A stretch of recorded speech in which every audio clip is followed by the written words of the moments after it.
So why do you think maybe relationships fail from your perspective? Because we're not intentional. Yeah. And it sounds like it's a textbook answer, but it's true. We say communication, but what's communication is not complete until we've understood each other. I as a trainer, I tell people, if I say blue car in a room of 100 people, no one will have seen the same blue car. Being intentional is so important because it will play out in every area of your life. Yes. Because when I look back at my mistakes and even this book, Yeah. it's a lack of intentionality. I think if it's in terms of finding out your new identity, being lonely is the least of your problems because it won't last forever. Yes. No situation is permanent. It won't last forever. And what's the loneliness for? And what can you accomplish in that loneliness? Hello, guys, and welcome to another episode of the Just to Kick It is a Blessing podcast. Welcome to the podcast where it's all about time, where we teach, inspire, motivate, and entertain through the art of storytelling. Today is a special episode, and I have a special guest in studio with me. But even before she introduces herself, I'd like to tell you a little bit about her. So I think I met her last year. And, when we had a conversation, I realized we had so much in common. And I realized that I had to have her on the podcast. She featured me on her podcast, and we had an amazing conversation. So this time, it's my time to feature her. So without further ado, I will let her introduce herself. Oh, wow, Tupac, that is so sweet. That is so amazing. That's an amazing introduction. Yes. Hey, introduce myself. I wear many hats. But my name is Angie Murenga. Yes. I am a grandmother, a mother. I mentor very, very, very many people. I run a program called the Purpose and Leadership Forum, which is a program sort of to equip leaders for the more and for purpose and for what they need to do. I coach. Yeah. So I'm an ICF certified executive leadership coach. I am a pastor. So I pastor a church, Mavuno Marketplace Movement. I run a digital platform, Just Angie, where you were featured. Yeah. Hey, and it's all over the place. It's everywhere. TikTok, we're on TikTok. We're on, I think, Spotify, Facebook, YouTube. I'm an author, so I've written 3 books. One Raw is there, The Real You, Yes. and the PLF Manual, which I used to do leadership training. Yeah. Hey, I wonder whether I've said everything. I think that is a lot, and that is me. I've been around for a number of years. I'm going to be 59 this year. Wow. Which is such a blessing. Yes. But yeah, I think that's me. Yeah, I'm a lover of life. I love life. Yes. Yeah. How do you balance all those hats that you wear? Imagine. Yeah. Even me sometimes I wonder. Uh-huh. But I think the first realization Yes. is not even being aware that you're doing so much. Okay. Yeah. I think that's the fun. But the other secret is teams. Okay. You see, whenever I find somebody receiving an accolade for something, and they always say it's a team effort, I resonate with that. There's no way I can do what I do without other people. Yes. And that's been amazing because this one day I sat down and I thought about it. I said, hey, yeah, I have like 15 teams who are doing different things, even in different nations. Wow. So I don't execute anything by myself, but there's something unique with me. I don't say it's unique with me. I don't believe we're that unique. People are doing stuff. But what has happened is this signature program that I run, the Purpose and Leadership Forum, it's like nearly everybody has been through it. And then when they come through it, because it's a form of training and equipping and getting people to understand themselves, unpacking themselves, they then say, we want to serve in this vision. So it's people buying into your vision and saying, we want to help you execute this vision. So that's been amazing. So that's how I do so many things. But I'm still answering your question. Yes. Recently, I was so exhausted. I was like, I can't. And then I realized it's been 19 years and I've never taken a break. Most people and the training that I came under, which is the sort of the Nairobi Chapel Mavuno training, people would take a sabbatical for a year or for 6 months. So I'm trying to do a 2-month sabbatical. And you can see I'm here doing a podcast, but trying is a good idea. But just trying to rest. Thank you so much, though. Just taking a real break away from everything. Because that's another thing. We can't just keep going. Yeah. So I manage through people, I work through people, and the grace of God. Wow. And maybe listening to instructions as well. I hear instructions, do this, do that, do this. Like this book took like 5 years to write. Raw. Yeah. Okay, and I Because think some of the questions today about are what coming you've, from raw. what you've written in that book. Really? Wow, Tupac. Yeah, but it's good. I wrote it. It's very raw. Yeah. But it took a long time. So always listening to the instructions. I don't rush things. I listen. If it's time to put it down, I put it down. Then I come back to it. Yeah. How do you stay committed to something for 19 years? You know, our generation, I think 2-3 years. That's such a good question. And we're done, you know. Oh my goodness, no, because they're people. But I think also when you find your assignment, I think with everybody, Yeah. when you find your assignment, when you find your purpose, when you find what you were made for, when you find something that you'll jump out of bed to do every morning, when you find something that re-energizes you, like after a very long day, or you've had something very strenuous. Yeah. But if somebody told you, let's go do this again, you do it. That's how you can do it.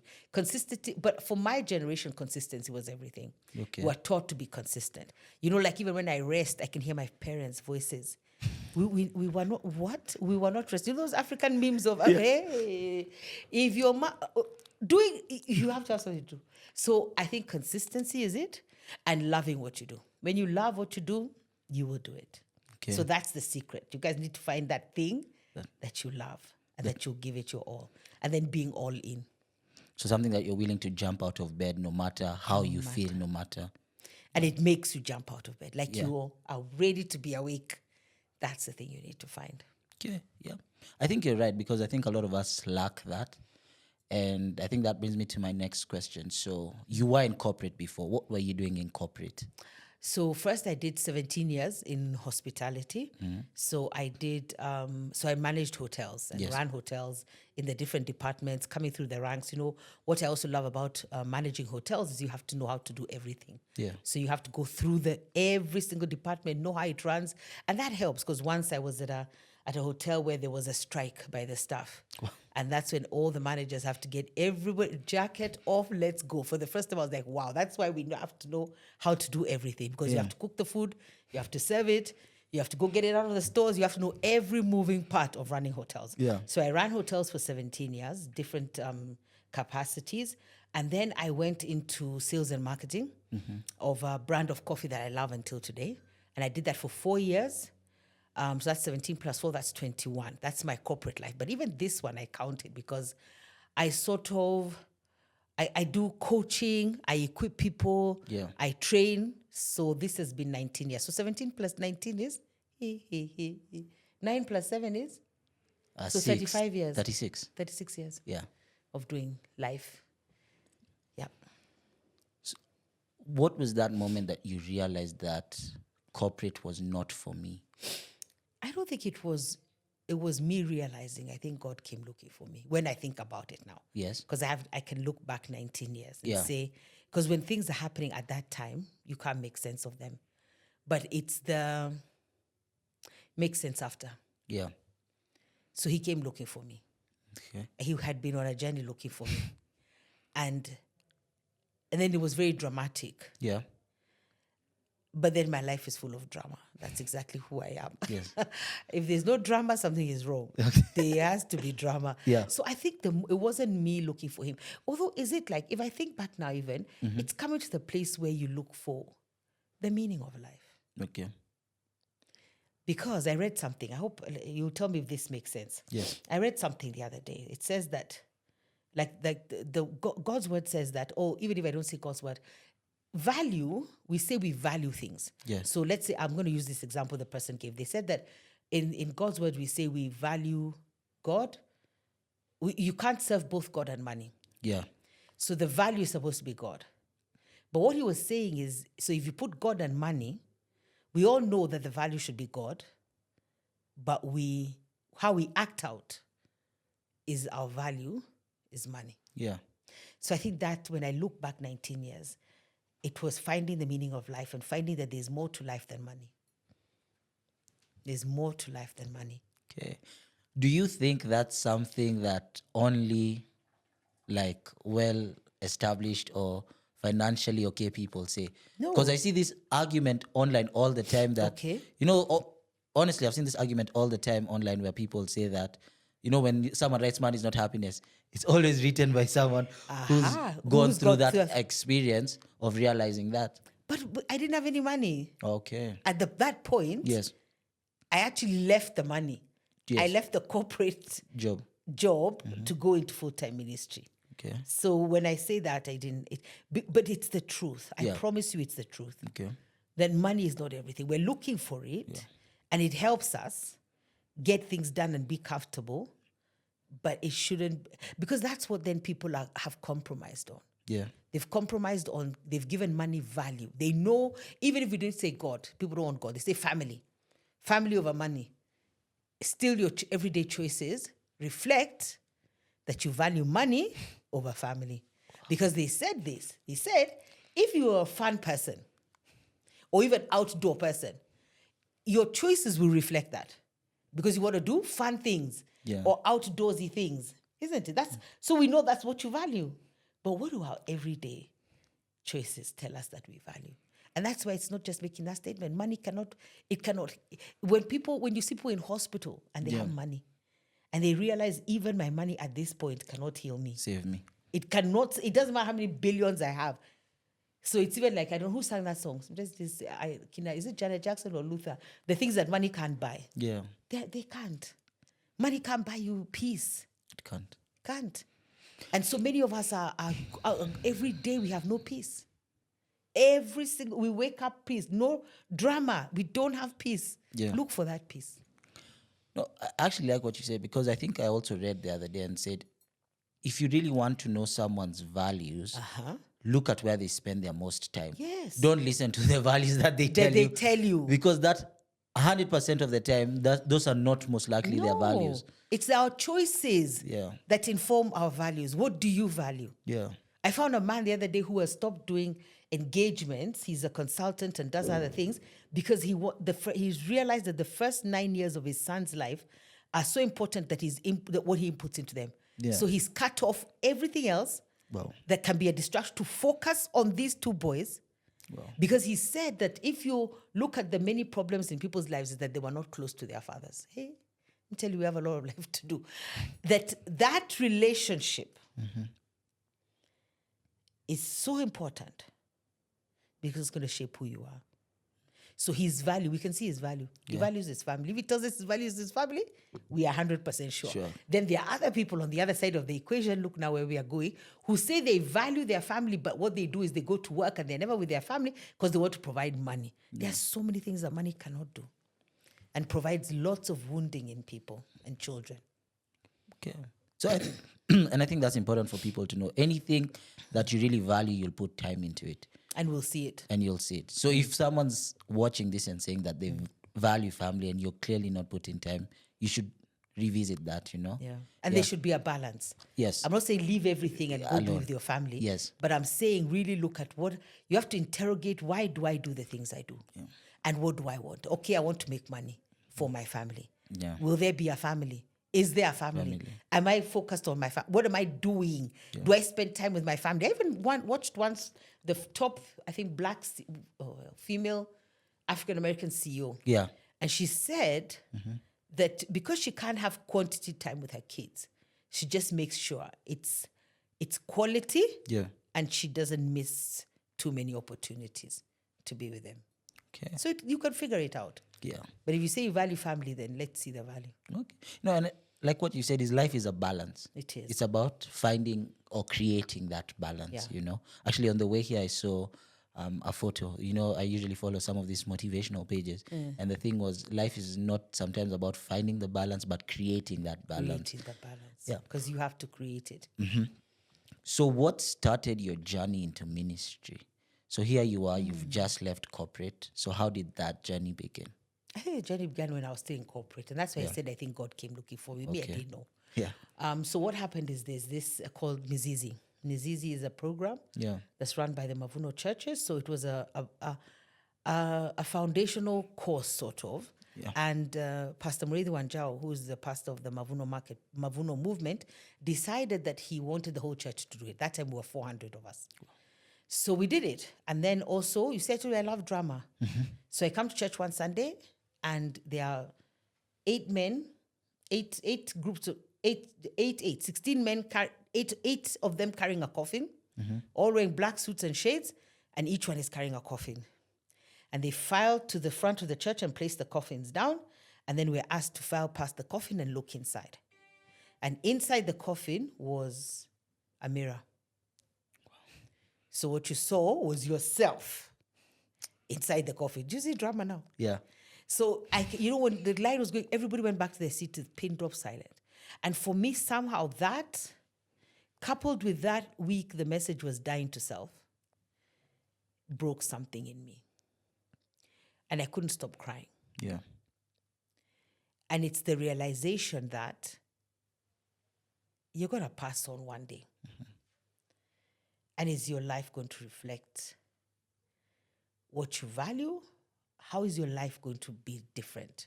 What kind of impact and legacy are you going to leave? Because you saw yourself in the coffin. Yeah. Nobody likes to see themselves in a coffin.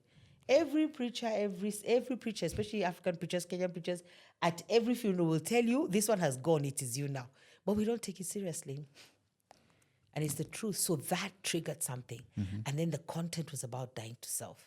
So that just got me on thinking differently. And then I did a fast, which by the standards of today, it wasn't really a fast, but God is gracious. I drank so much tea. I'd never fasted in my life. Yeah. I had never fasted. So I was even on, what is this? But I did, but I was so hungry. I drank so much tea. And it was 40 days. And I read Rick Warren's book as well on purpose-driven life. And it was a chapter every day, which I can't remember even now, even if you ask me. But a chapter every day, 40 days. And at the end of that, so I've only done, I think, 2 or 3 40-day fasts. Wow. But at the end of that, I felt I needed to quit my job at the end of that year and go into full-time ministry.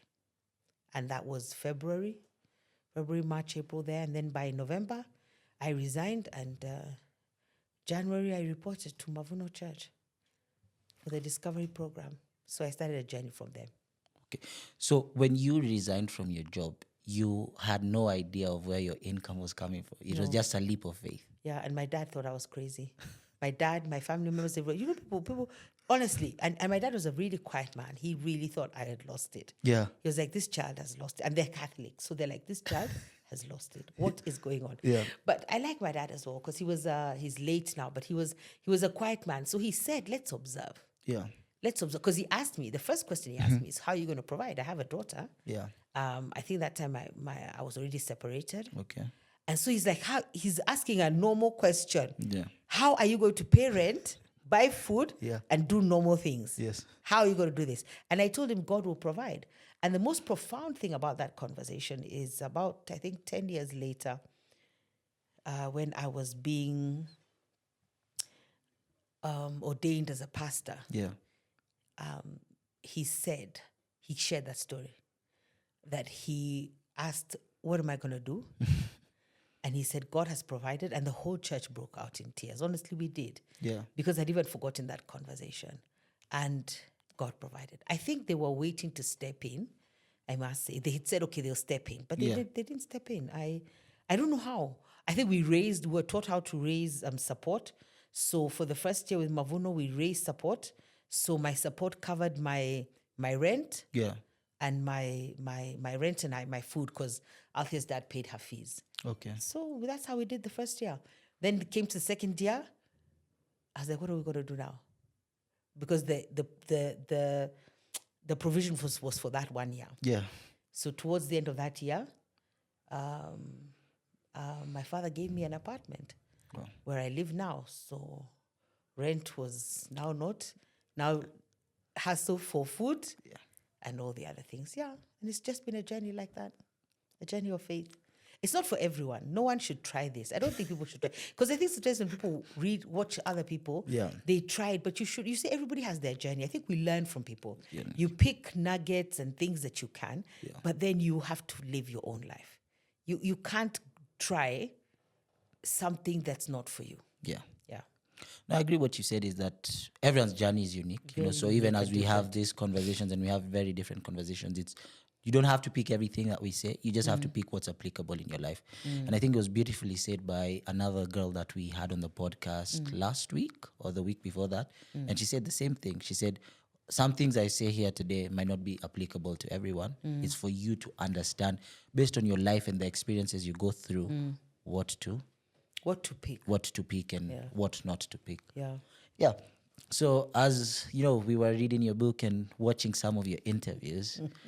We realized you had a crazy life before ministry. Oh my God, crazy is crazy. Yeah. Crazy life before So ministry. we'll let you dive into it. Let's not even go. But I don't know what to say. I mean, for me, it was normal. Yes. Normal was we went out on, let's see, every Wednesday, Yeah. every Friday, Yeah. every Saturday, Yeah. and every Sunday. Okay. So I was actually thinking the only days we were sober Yeah. and without a hangover, I think it was Tuesday. That was it. Wow. Imagine, I was just reflecting that. I was like, isn't this crazy? Yeah. Who lives their life like that? Get a life. Yeah.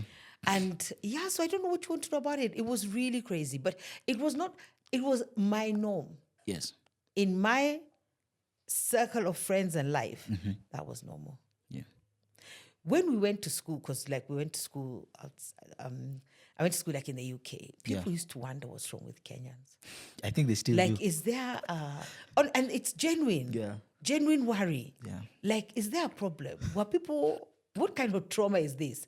But we've never answered the question, or at least I haven't. Yeah. Do we drink to socialize or we drink to get drunk? Because many people drink to socialize. The French have a glass of wine every day. Every day, yeah. Even in the middle of the day, and they are fine. But if we find wine, we have to finish all stocks of alcohol. How do we leave alcohol in a place? That's not us. But it's overdone. It used to worry people. And it's now when I see they are concerned. Like, you guys, what is it? I even saw some few memes and TikTok videos on Kenyans. Do not dare try to drink with those people. Wait. You does. So I don't know. So it was just a life. That's all I knew. Yeah. The life was we're always out, always drinking. I don't know how we always had money. But I also find there was a very good union there. The love that is applied by hangers is a very good love. You would never Kosa. You got Kosa a drink, they'll pick you up. I used to smoke. Yeah. You bump cigarettes off each other. I think there was there's a kindness, there's a community. There's real kindness and love, which I've not found a lot on the other side, but let me stop there. So No, actually, I saw a tweet the other day and said, if there's two items that people never deny another people, is water and cigarettes. And alcohol. Hey, you can be broke. We used to go we are broke, but we're going to drink. We're coming back. We can't even walk. Yeah. But because we won't buy you alcohol. Yeah. But it's so funny, those people will not buy you food. Those same people. If you tell them you want food, they say they don't have. If you want alcohol, let's drink. It's crazy. Looking have at to think also at about my ourselves. looking at my experiences, like sometimes from my perspective and another person's perspective, I always find it hard to buy someone else food. You see why? But you're so down to buy But you someone buy else alcohol. a shot in the You club. see? What kind of thinking is this? We have to think about what are we saying? Yeah. Yeah, people will buy you alcohol, but they won't buy you food. They'll buy you alcohol, they won't pay your rent. Yeah. Like, what's up with that? But I don't know. But there's also a community. I love the community. Yeah, the community, the camaraderie, the people. There was kindness and friendliness. Although I don't know, as the world has evolved, if we can call it that, I find your world is a bit more dangerous. Us guys always used to drink and party. Yeah. Yeah, that was it. It was relatively safe. Yes. But I think as the world has evolved, it's a bit more Dangerous.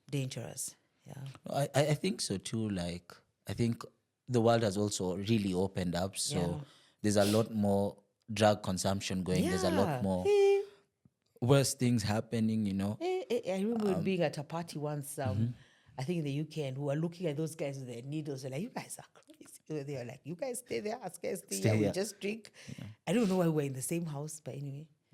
But just, that was not our world. Yeah. Getting high on the drugs and everything. And then the other thing is, I think, coming from my age, we were really afraid of our parents. Yeah. So, we went to school. That was not a choice, yeah? So, you went to school, but now during the school holidays, because now we're abroad, yeah? Yes. Now we can do what we want to do.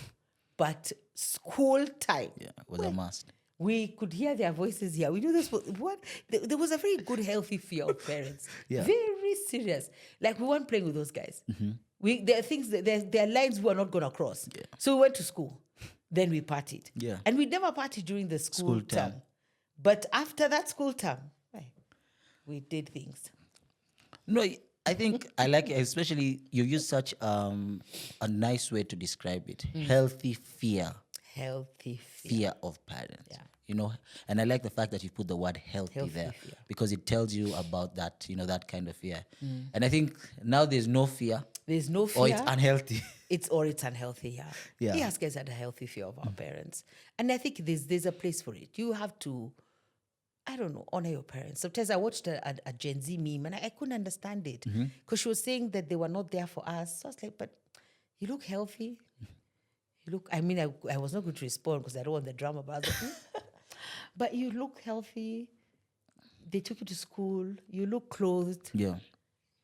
I guess it's understanding, but I don't think we can understand each other. That's another conversation we have. Our generation's able to understand each other. Because if you gave my mom, for example, Yeah. I don't even know what generation she is.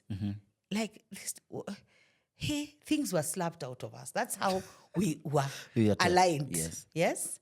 There was no time for drama here. So I think, I don't know, I don't want to get you in trouble in your podcast, but I think we're either soft or we're not understanding this relationship, or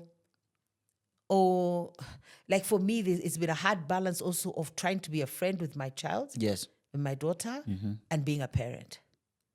And they're just places where you put your foot down and say, I'm the parent. Yeah. For me, I think that, you see, like, again, people have grown up in the generations are so different. It's so hard to understand certain things, you Yeah. know. And even for me, one of the things that I've decided to try and purposely do is to show grace. Yes. To whether it's That's a good word. parents, aunties, grandparents, because sometimes even the things you hear from an auntie, it's a bit ridiculous. But then I'm like, that's the generation they grew up in. Yeah. They were lectured by their aunties. They were auntie even lectured. beaten by their aunties. Do you know? So sometimes when I feel like my auntie is coming into my space, I might feel some type we of must way, come into your space. But I've That is realized our it's role. grace, I like Yes. grace also. Yeah. But also the fact, I also say something but I've forgotten, but grace is so important because we have to extend each other grace. Because we're not understanding each other. We're not understanding your needs. You're not understanding ours, but there has to be that grace. And the feeling of, a feeling of this person wants the best for you. Yeah. Nobody's out to harm you. Nobody's out to get you. Yeah. We actually only want the best for you. That's what we want. And I think like that for my parents' generation, they struggled so hard between different worlds, the village life, the colonial life, then being employed into government and being successful. That struggle was crazy and it was real. And they made it through crazy circumstances that now even is when I realize how my dad in moments was disappointed in us or in me. Because he's like, what's wrong with this child? As we crossed rivers to go to school on our feet, and Yeah. it's the truth. And it's- yeah. He showed me what the river honey. They walked it Yeah. without food because his mother didn't have anything to give him as cold food. Yeah. And you got everything and you still can't make it. Like, what's wrong with you? Like, he never said it, but now I see or can feel that thing of, hey, gosh, hey, yeah, you guys, this is what you can do. And you've been given so much. Anyway. Yeah. No, I think grace is important. Even one of the things is I think is also just understanding the grace that children give parents and vice versa. Yeah.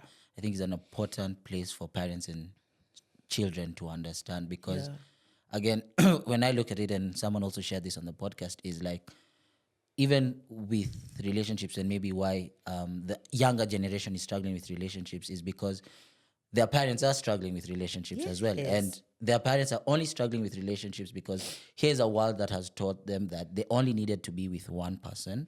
And then they saw their grandparents in multiple relationships. So here they're trying to balance what the world is telling them and what they've seen. Then now here's our generation worried about getting hurt and other things, You guys are worried about getting hurt. Are you Gen Z as well? No, I don't know what Gen I am. You don't know what you are. Yeah. But what are you worried? Worried about getting hurt by people. Yeah, But that's life. that's true. That's the problem. You can't go around protecting yourself. Life is hurtful. And life is painful. Yeah. But somebody also told me the other day, so that leadership is it Kenton Bishop says leadership is pain management. Yeah. Let me tell you something. You can't avoid pain. You can. If you're going to live here, Yeah. there's going to be pain on this planet. just try to, like you said, create. Yeah. Choose wisely. Yeah. If we're talking about a relationship of, is it an erotic relationship between a man and a woman? That's choose wisely. That's your one responsibility is to choose wisely. Yeah. And even how do you choose in the counsel of others? Yeah. If you isolate yourself, then you're not going to choose well. If you don't want other people's opinion, already that's a red flag. You know we're going to shut it down. Yes. Those interfering aunties, hey, those are the people who love you. Whether they may not express themselves the way you want them to express, yeah. but they love you. And the other thing, your parents. Yeah. 99% of parents are not crazy. They birthed you and they know you. Yeah. Very well. Every friend I told out there, that one, no way. It was like that's exactly how it turned out. Because I know her. She came from here. I know her. I think parents have us like that sixth, seventh sense. It's instinct. It's how you protect your children, or it's innate. This person was in you. I've been looking at the research. I love the research that says that when I was pregnant with Althea, already her granddaughter was already in her. Wow. So I was pregnant with all of them. Can you imagine how life is? Yeah. So there's that innate thing. Can you imagine if God went to that extent? I mean, good Lord, you're connected. I've had cases where somebody has passed on and their mother in another country, they're both in different countries, but at that exact moment, she woke up and knew her child has died. Felt it, yeah. Just felt it. You're not even in the same country. We feel, we know. Okay. So unless your parents are crazy, certified crazy mental, they want the best for you. Yeah. They really do. I think back to now the book and everything is, you said you were partying, going out, drinking, smoking. How did you find the strength to quit such habits that hold on tight to people? Those habits. And I think sometimes we went through it. I think I'm very understanding because I went through it. Yeah. And I just wanted to stop. But the drinking, and there's nothing, the smoking was a bit spiritual, but the drinking was not. Yeah. I can't remember. I was trying to figure out which birthday it was. I couldn't remember. But I drank from 1 o'clock in the afternoon to 4 a.m. in the morning. I counted, those are 16 hours. You see what's wrong with us? 16 hours. Like, really? But I remember at 4 in the morning, I made a decision. There comes that word. Decisions are important. Yeah. I made a decision that was it. Like, I'm never going to do that again. And then I think the next day I had a deep dive and just recollecting things of how has this alcohol helped me. Yeah. I usually have to get home, come out to see whether the car is parked. I know this one. No, I know, yeah. Coming up, do you understand what that is? That's madness. If you say that to any, that's craziness. So I have to come and see how the car was parked. Yeah. So the car is parked. But I have no idea, I have no recollection of how I got home. Yeah.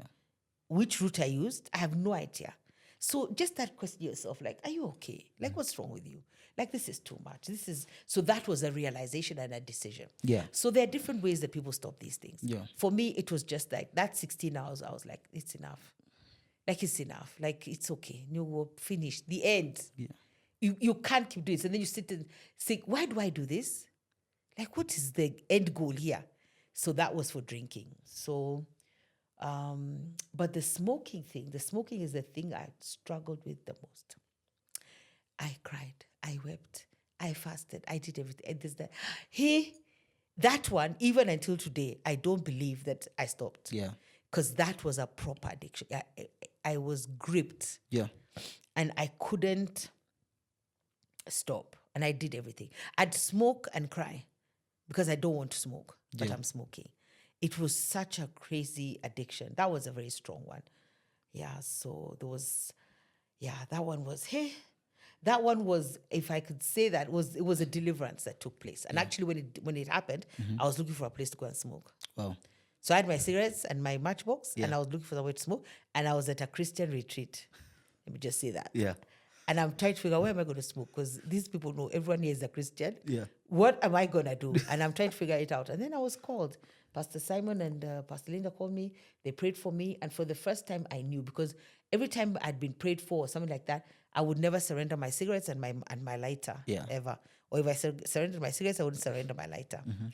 And so, but that day I gave her everything. I gave the pastor, I told her, here, that's it, I'm done. But the other thing that happened was, there's a place I used to smoke. It sort of looks like that little balcony. There's a little balcony door I used to smoke. I never opened that door ever again in my life. It's like I felt, I don't know, if I open that door, I'll open all that. And then something strange had said to me, if he said, Pastor Simon told me, if I can do it for 7 days, I'll be fine. Wow. And I did the 7 days. And if there's anything that I have ever thought I could not stop doing, was smoking. But I did. So it's decisions, coming to a realization, thinking about how is it helping. I still do think, and that may be a bit controversial, but I still think that, especially I guess in the Kenyan context, there has to be a time when you do these things. You have to party, do your thing, so that you don't do it later. When you're 60, 50. What are you doing? Yeah. Do it now. So I feel like there's always an age-appropriate season. And actually, even the Word of God says there's a season for everything. So there's a season, and you have to get it out of your system.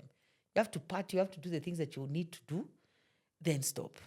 But the only unfortunate thing I'd found sometimes in that is that those people who are addicted to, who are serious addicts who cannot stop, that's when they found out, and there's nothing you can do. I used to tell Alta, you have to be careful that, because we'll not know if you have a serious problem in terms of drinking alcohol. You might disappear in the bottle. It's true. Yeah, but those people don't know. You can't have a test. You don't. For, am I addicted? Can I stop this thing when I want to? You can't. So some people, the sad thing for me is the people that it took now, they were never able to get out of it completely. Yeah. But I think addiction is about deciding. It has to be your decision, and you have to decide, like, that's it. What value is this adding? If it's adding value, well done to you. If it's not and it's destroying you and your life, then stop doing it. Yeah, I think I listened to a podcast the other day, and it said you can never ask someone to change. Change can only come internally. From yourself. Yeah, so stop trying, because it was that one for stop trying to fix people and asking people to change. No. Change can only come internally. Yeah. So spend your energy doing other things, you know? Yeah, and I think it's important, because a lot of the change, even when I look at my life, a lot of the decisions I make, they come internally. But when I look back, my dad has been telling me a lot of things for a long time. Yeah? You know, yeah. Wow. But when you look at those, did you ever have days when you felt like going back or sliding back? Going back to the drinking? Like, you know, there's some days you're like, maybe just today. Well, first, let me just put a context. There's a place I feared alcohol so much. Yeah. That it was not now unhealthy. Okay. So, and then there's this thing where people say, like, pastors should not have a drink or something. I don't believe. First of all, don't put me in a box of your descriptions. Leave me alone. So I had to have a drink. I wanted to see what it was going to do. Yeah. So I was afraid that if I take it, it's going to wake up all the memories, the drama, the addiction. Like, I'll keep doing it. So that was one of the things I was very afraid of having a drink. But I did, because I also understood through the wisdom of God, it's not me, also having a fear of it is unhealthy. You can't fear it. Yeah. You have to know that you have a hold over it, and it can't have a hold over you. So I've had a drink on a couple of occasions, but this may sound super spiritual, but you know what? I found out the real high is the Holy Spirit. So the alcohol doesn't do the high for me anymore. Yeah. But I can have a drink to socialize, or I need to look at my circumstances. Like, once I was at a place where somebody had invited their friends, and it was expected that when we finish all this, we're going to have a drink. But I don't know, for some reason, he had told them, whatever Pastor Angie does is what's going to happen. So if I had a sense in my spirit, if I order tea, I'm going to mess everybody's life up today. Yeah. So I had to order, I think, a shot of something. Yeah. Yeah. So that people, you should have even seen the breathing out. They say Kenyans. Yeah. The guys were like, breathe in, breathe out. Wow, we can have a drink. Yeah. So I think we'll also have to gauge where I am. The crowd. Yeah, gauge the crowd. I don't want to appear super spiritual to people. I love, if you don't drink. There's even a place that people, you have ordered 23 shots. This bottle has 23 shots. Stop ordering shots. Buy 2 bottles and finish this story, you know? Yeah. Just being practical with life. So I don't know, what was your question? No, I actually got. Arnold, do you ever miss the? No, Yeah.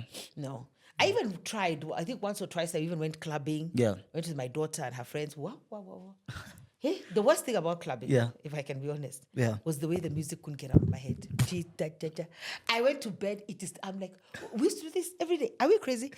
Do you know I could not get the Yeah. music out? I went twice. Yeah. And that was it. I couldn't get the music out of my head. Yeah. It couldn't. But I'll go anywhere. I'll go sit with people. There's a season. I really loved soul music. I love soul music until today. Yeah. But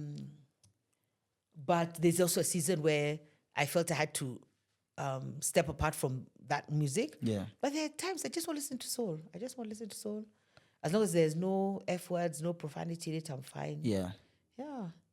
So I'm good. So there's nowhere I wouldn't go. Yeah. I can't go back into that life because you see the value is, first of all, I can't have a hangover. Yeah, you can't. That is a total waste of my time and my life, yeah? So if I go out and if I want to have a drink, I'll have one or I'll have two. Yeah.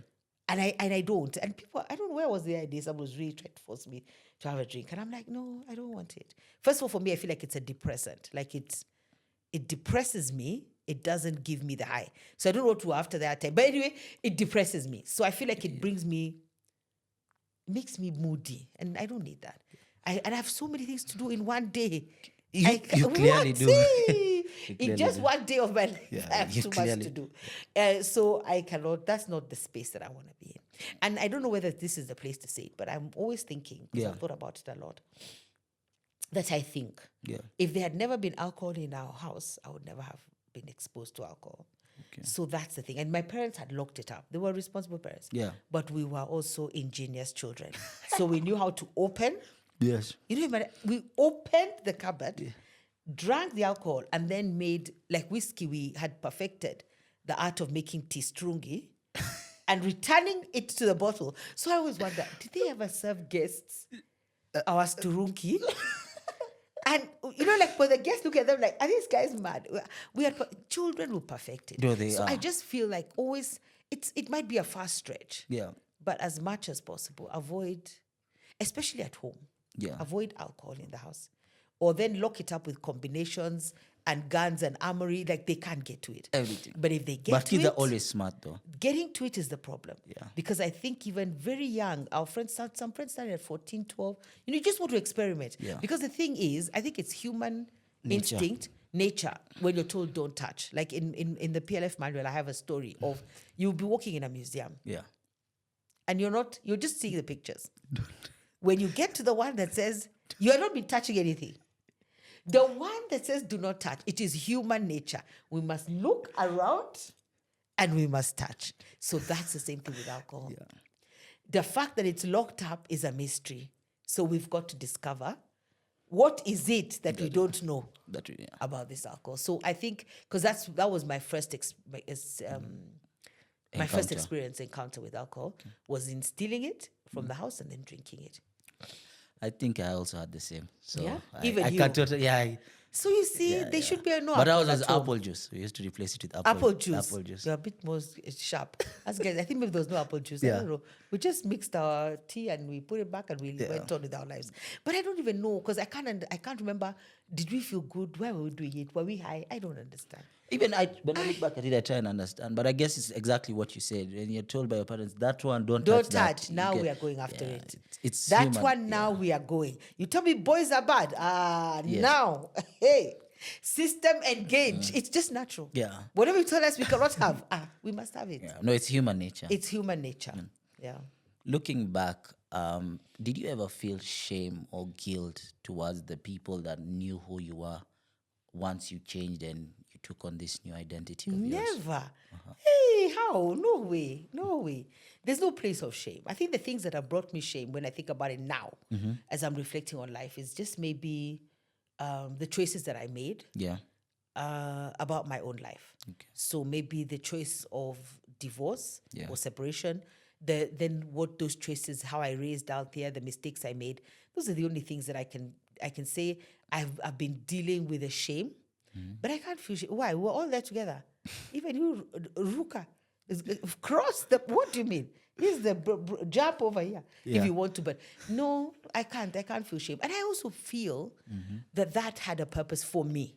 It's not for everyone. Because I understood people. I understand the drinking. I understand the partying. I understand all of it. So I'm not operating from a place of not understanding. So I think first is to understand. And then even in terms of the corporate, I understand. So I understand bottom lines. I understand what people are going through at work. So I think for my particular unique calling, it was important. Yeah. You cannot tisha me with your highness, even as we were high. So let's see. Yeah. And I don't think I've ever told anybody to stop drinking. But just somehow it happens. Somehow it happens around my space. Or when you teach them the right things, or when you say, there's this about life. Like you've got deadlines, you've got things you want to achieve, you've got a presentation, there's a way you want to present yourself. This is not it. Yeah. I think the one thing that I'm picking a lot from this conversation is your experience has also allowed you to show so much grace. Yeah. It has. Because that's what I'm saying. I'm saying is I went through this, so I understand. And that's why I think when you don't experience a lot in life is when now you're quick to judge someone or to point that finger. Yeah. Or I did, but everybody it's Goes, also a yeah. stage. It's I went through a stage of judging. Yes. Like, what's wrong with you guys? Yeah. I went through that stage because you have to. But then what happens is you start learning compassion. Wow. You learn love.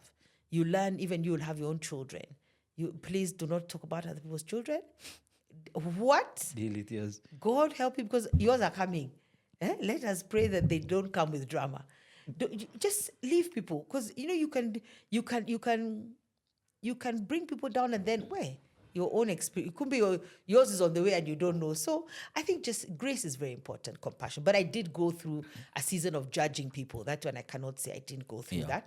But then as you grow, there's nothing better than growing old. But I wish we could grow old and go back to 25 and live life again with the knowledge that you have. I'd be number one standing in line. Like, take me back. Let's do this again. With the knowledge that I have, my life would be very different too. Wow. Very. Anybody, because don't make these mistakes. You learn, you listen. I don't know. It would be so powerful. Yeah. This change of yours must have taken such a huge shift on your identity. How did you deal with that? But then I found out who I am. Yeah. And who I was always called to be. There's even a time I'd sit down, because I can be dramatic and I can cry a lot if I want to cry. Yeah. Pastor, God, I took all this to the club. All this power, all this grace, all this changing people's lives, being able to pray for them. Things happened. My good Lord. Yeah. I was drinking alcohol. What? Yeah. Like, you should have knocked me on the head and told me, get up. Yeah. And the thing with life also is other people are waiting for you to get it. Okay, let me tell myself. They were waiting for me To get it. So many people who don't even like me now. What does like got to do with it? Who cares if you like me or not? Yes. But I played a part in your life. I created this manual called PLF. Yes. I trained through it. Just Angie. The responses I get sometimes from Just Angie. I don't have great numbers. But the messages that people send me, Tupac, I just weep. Yeah. Because you've actually changed people's lives. You said this. You mean the fact that we were talking about here, the fact that we have to bear our lives. Honest, yeah.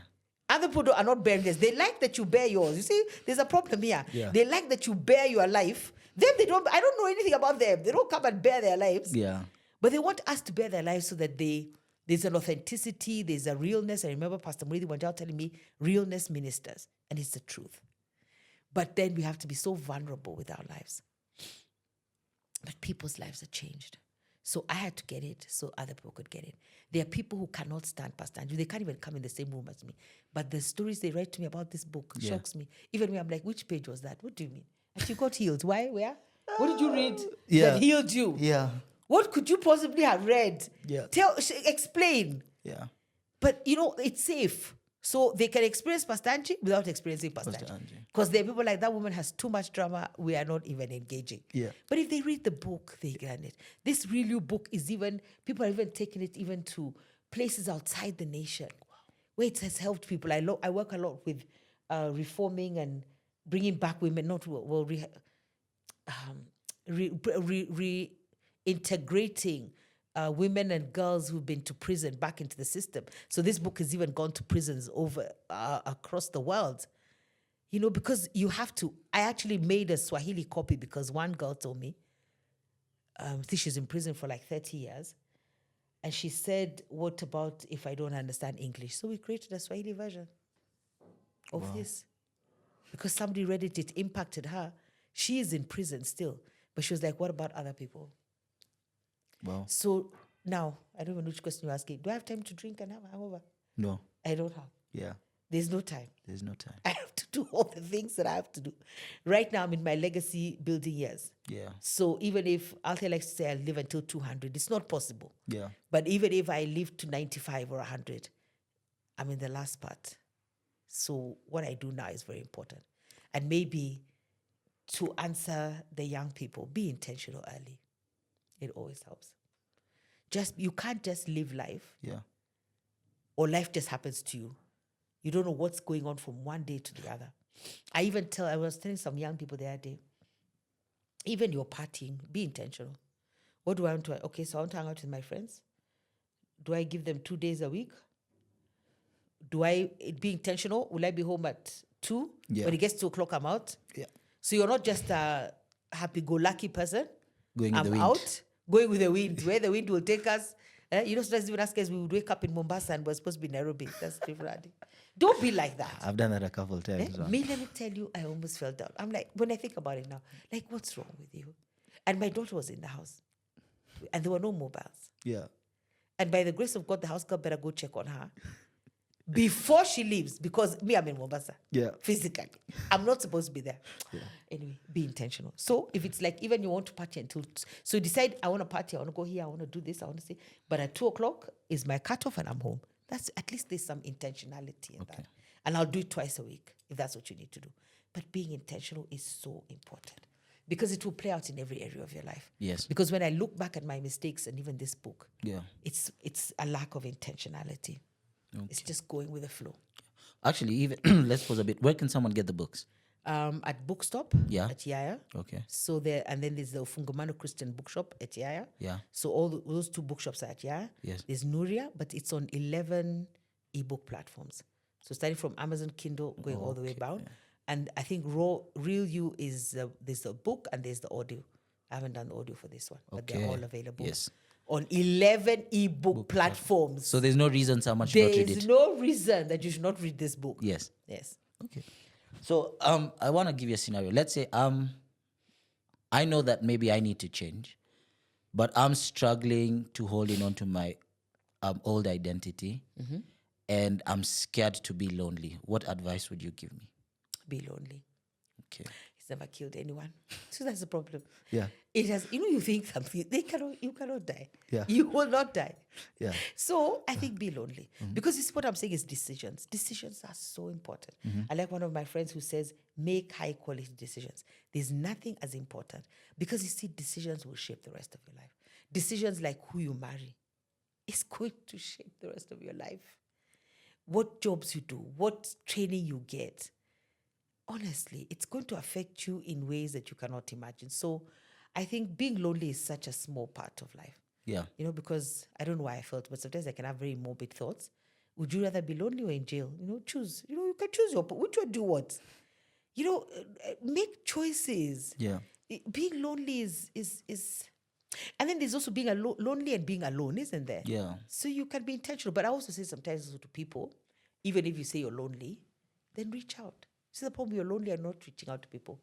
Or sometimes I find, and it was happening a lot around, I think, the COVID time, that people were committing suicide and people are saying, have you reached out to them? And many people had been reached out to. Yeah. But you see, unless you tell me how you're feeling or what you want, I can't help you. Yeah. And if you're feeling lonely, then you have to find somebody that you can engage with and tell them I'm lonely, or reach out and do things with people. Even if you don't tell them, like, what are you guys doing? Can I hang out with you guys? So there's an onus on yourself to do things. But I think if it's in terms of finding out your new identity, being lonely is the least of your problems because it won't last forever. Yes.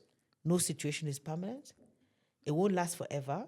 And what's the loneliness for? And what can you accomplish in that loneliness? Can you read more? Can you develop yourself more? Can you pray more? Can you be intentional about what it is that you want? Can you look? Can you make a vision plan? I mean, this loneliness might help. Yeah. It might actually help. You do something in the future. Okay. Did you go through a period of loneliness? I think I've gone through many periods of loneliness. Okay. Not even now. Yeah. You go through your periods of loneliness, but what you do is you make it a time of aloneness and make it worth something. But yeah, it's not about a past thing. Even now, I go through periods of loneliness. But I've learned to love my own company as well, very much, and be comfortable in my skin and in my circumstances. Okay. Yeah. I think a lot of a question that we get a lot of in this podcast is in regards to relationships, you know, and Relationships. yes, I don't know that and way. I think you've mentioned severally how the person that you marry is always going to be one of the best decisions you make. We need like a firebomb. What do we do to help people know that story? But anyway, yes. Yeah, and you've also mentioned your separation. So why do you think maybe relationships fail from your perspective? Because we're not intentional. Yeah. And it sounds like it's a textbook answer, but it's true. We're just happy-go-lucky. Yeah. We're just going along with the flow. You can't live life like that. And you're not going to be successful in life. Yeah. Because I find like if I look back, the people who made those, I don't know whether they're healthy decisions or intentional decisions about who they were going to be with, they're doing really well. Yeah. Yeah, they're doing well. Even your parents. Your parents were so intentional because I knew them. Your father, I think I used to scare him. I used to wonder, these children, guy, are they crazy? I think I did. He used to think, these children, where did they come from? But even then, when we look at people are very intentional. Yeah. They knew what they wanted and they went after it. Maybe one day we should ask them, how intentional were they? Yeah. Because you have to be very intentional. You can't just, life cannot just happen. And especially in that relationship called marriage, the person you're going to spend the rest of your life with, you have to be very intentional. And then understand that people are evolving. Because the other thing I think is, first you're intentional, and then understand that both of you will be changing. There'll be changes. There'll be evolution. And I think one of the ways to ensure that you grow together, because if you grow apart, and it's very simple. It's very simple things like you're still drinking every Friday and I'm not. Yeah. So I'm going to be awake early on Saturday. So I've got things to do, isn't it? So it's not like you hate me. You're dealing with your hangover. Me, I've got things to do. Yeah. Places to go. So that separation just keeps coming because you're not spending time together. I think another thing I would do is the 5 love languages. I think I would find out what my love language is because I find and I observe a lot of people loving people with their love language they're making it a cry for help. Like I want you to. So if my love language are gifts, Yeah. so I keep gifting this person, trying to wake them up to give you gifts. to give me gifts. See now, but talk about those things. And I think the other thing is, and people say it, we say communication, but communication is not complete until we've understood each other. I as a trainer, I tell people if I say blue car in a room of 100 people, no one will have seen the same blue car. No one. Wow. Even if I just say blue, no one will have seen the same shade of blue. That's true. So I'm just it's not thinking just in this what we room. say. Yeah. We say blue. But when I say blue, what do you understand by blue? Or which blue did you see? Yeah. Because we're not saying the same blue. not- So that's a problem. So you have to understand, you have to get help on how we're going to communicate with each other. And a fashionable thing, people say it's fashionable, but I think the relationships that are thriving are those that are going to do therapy. You do therapy by yourself, you do therapy together, you therapize everything. This is a conflict that we have. Let's talk about it. Because what stops relationships is very small things. Yeah. There's no elephant thing, I promise you. But it's because it was not talked about. So it just grew bigger. Misunderstood. I'm not being heard. I'm not being seen. People are you crazy? I mean, the other person is like, are you crazy? This is what I said. But we said blue dog. Which dog did you see?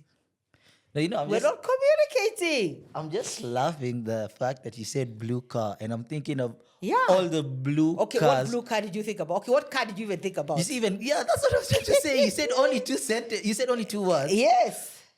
The cars No consensus. are so many. So the many. colors are so So many. Wow. But we've said the same thing. Yes. We've said blue. But pastel blue, navy blue, light blue, CG which blue? Blues are there are so many. Yeah. Then if I say car, hey, how many cars? Yeah. So I've said the same, but when we're not. What I'm thinking when I'm saying blue car and what you're thinking when you say blue car, totally different. So we haven't communicated yet. We've spoken about something. So people have to dig deep. That's why I'm saying therapy is the place. You can do therapy, you can do counseling, you can do coaching, you can go see your pastor if they're a person, but you just need another person to listen in to what you're saying. Those relationships will work. So you see, also being intentional about the investment. It's like weddings. Yeah. Tupac. I don't understand why people will spend 100,000 on flowers, but they will not do premarital counseling, or they'll not do a marriage engagement, enrichment, something. So you're ready to invest in flowers, which at the end of the day, they'll die. we are going to pick no, we're the ones going home with the flowers. We are picking the flowers and we're going home with them. Yeah. But you too. You see, because even Tina Turner sang a song. What has love got to do with it? You know, I don't understand. Yeah. Love has got to do nothing to do with this connection. It can bring you together, but it can't sustain you. Yeah. It can't. Wow. What's love got to do with it? Yeah. It's actually number 10 on a list of 1 to 10. It's a good thing. Yeah. But there's so much more. Are you compatible? Do you understand each other? Do you want the same things in life? Do you have a vision? Does this man have a vision? What's the vision? Are you in a relationship? One is a visionary, one is an executor. Who are you? How will you execute? What do you need to help to execute? Hey, there's so many things we need to talk about. Not the fact that we just love each other, or that we love when we engage sexually. We it helps. Yeah. But that's not the focus. What's the focus here? What are we doing? What do we want? We can't have an exit plan. We have to discuss that. Doesn't matter what happens in this marriage. Yeah. We are staying here. Can't even have that conversation.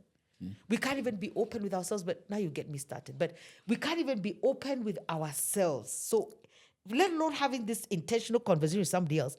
You yourself, you're not open with yourself. Yeah. You haven't laid yourself bare to yourself.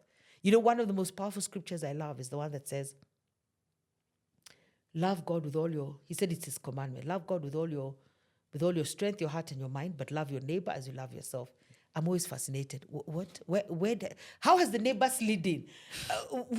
What has that got to do with anything? Yes. But look at how you love your neighbor, how you love yourself. Yeah. So also we have many problems in relationships. They're the one who started because people don't love themselves. Yeah. If you don't love yourself, it's almost impossible to love anybody else. No, it's interesting that you said that, because I just want to read for you something as we wrap up. And let me see if I can find it. I hope I can find it. So this was me on Valentine's this day. So I wrote down this for the audience. Was, for as long as I can remember, I've always had a Valentine's date, even if it meant scrambling at the last minute to ask someone, because deep down I was afraid of spending it alone. But this year was different. This year I chose to spend Valentine's Day alone, and here's why. As I've been on this journey of self-discovery and reflection, I started asking myself some hard questions. One that stood out was, why do my relationships keep failing despite meeting some of the most amazing women? It would have been easy to point fingers, blame circumstances, timing, or even the other person. But for the first time, I had to be brutally honest with myself. And the truth is, I was the common denominator. Okay, maybe not for one, but at least let me keep my dignity on that one. But in all the other relationships, the pattern was clear. The relationships weren't failing because of them. They were failing because of me, because of the relationship I had with myself. See, you can't truly love someone if you don't know how to love yourself. You can't pour into someone when you're running on empty, and that's what I had been doing, expecting relationships to fill a void that I only could fill. Yeah, so that was it. It's much longer than that, but that was so basically amazing. it. That's the truth. Yeah. We have to face ourselves. Yeah. We have to face our demons. We have to face our anxieties. We have to face our fears. Yeah. Because you kept bringing up this thing about loneliness and alone. You have to face why you can't be alone, why you always have to be with people. Yeah. Why, people, and I don't know, when I do things alone, Yeah. it bothers people. Strangers, total strangers. Yeah. I'll go on holiday by myself. Oh my God. First of all, that's already a problem. I will sit in the restaurant, but I think it's only in Kenya. I think other places people leave me alone. Yeah, they do. Let me tell you, everyone, and it's so nice. Yeah. They're like, excuse me, are you okay? Yes. Would you like to come and sit with us? No. Yeah. Because they can't believe you're sitting there eating your food alone. But that's such an important thing to do. Have you ever sat alone with yourself? It's good. Go to a movie alone. You don't always have to go with someone. Wow. So it's important. I think as we wrap this up, I don't know if you had anything else you wanted to share. I wonder, have we talked about it? We did talk about, but I hope we did. Yes, I think I'm so grateful that we did this today.